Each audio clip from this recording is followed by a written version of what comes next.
ভগবান শ্রী রামচন্দ্র রাবণের হত্যা করার পরে তিনি যখন অযোধ্যায় নিজের বাড়ি ফিরেছিলেন, তখন বাড়ি ফিরে সবার প্রথমে তার নিজের মা কৌশল্যাকে কিন্তু প্রণাম করেননি। তিনি প্রথম প্রণাম করেছিলেন সেই মাকে যে তাকে এত সলা পরামর্শ করে বনবাসে পাঠিয়েছিলেন, মানে কৈকেয়ীকে। কারণ তিনি ভালো করে জানতেন কৈকেয়ী যদি দুষ্টু বুদ্ধি না খাটিয়ে তাকে বনবাসে পাঠাতেন, তিনি সুভদ্রার মতো ভালো বন্ধু, হনুমানের মতো ওরকম ভক্ত, আর রাবণের মতো অত বড় শত্রুর দেখা পেত না।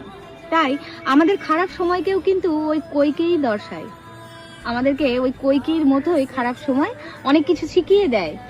যদি খারাপ সময় না আসে, তোমার সত্যিকারের বন্ধু সবার থেকে বড় শত্রু আর সবার থেকে বড় তোমার ভক্তের দেখা তুমি পাবে না। তাই খারাপ সময় তোমার কাছ থেকে কোনো কিছু নিতে আসে না, বরঞ্চ তোমাকে অনেক কিছু শেখাতে আসে, যেটা তুমি দেখেও দেখতে